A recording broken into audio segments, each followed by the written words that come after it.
academic. His best-selling books like Sapiens explore the human condition from the dawn of history to today. So his take on the current conflict is worth hearing. He says, as well as winning the military war, Israel needs to win the war of his own humanity by treating Palestinians with dignity and providing them with a future. I sat down with Yuval Noah Harari to find out more. Well, I'm joined now by Yuval Noah Harari. Yuval, thank you very much indeed for joining me. I wanted to start on a personal note. I understand that you had family members at the kibbutz when these horrors were unfurling on October the 7th. How are they? And tell me about what they experienced. Well, my aunt and uncle live in kibbutz Be'eri, which is one of the communities that was attacked and occupied by the Hamas terrorists.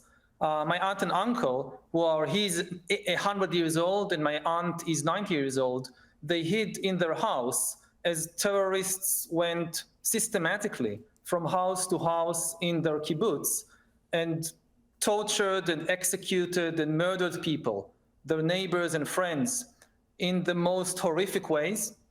They somehow survived, and they and tens of thousands of other Israelis from the border region are now refugees inside in Israel. I mean, a horrific experience, as so many experienced on that day. I've been debating on this show ever since about what constitutes a proportional response by Israel. I'm sure that you've wrestled with that too. What have you concluded? What is the correct response here for Israel to retaliate or exact revenge or just to defend themselves, however you want to categorize it? What is the best way for Israel to do this? We need to look to the future. And in the present circumstances, this means that on the one hand, Israel must defend its citizens and must disarm Hamas and end the Hamas control of the Gaza Strip, not just so that my family and tens of thousands of other Israelis could go back to living next to the Gaza Strip, but also Hamas is intentionally destroying any chance for future peace.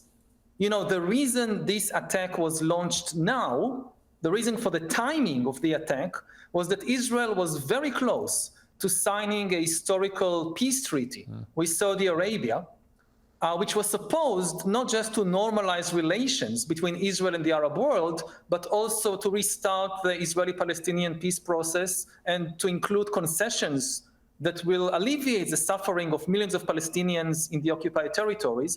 And the aim of Hamas was to foil this peace treaty. Even those interested in peace must be in favor of disarming Hamas. At the same time, Israel should remain committed to international law and to the future chances for peace. There will not be a peace just by disarming Hamas. We also need to give a future to the Palestinians in the Gaza Strip and in the West Bank so that they can live dignified lives in their homeland.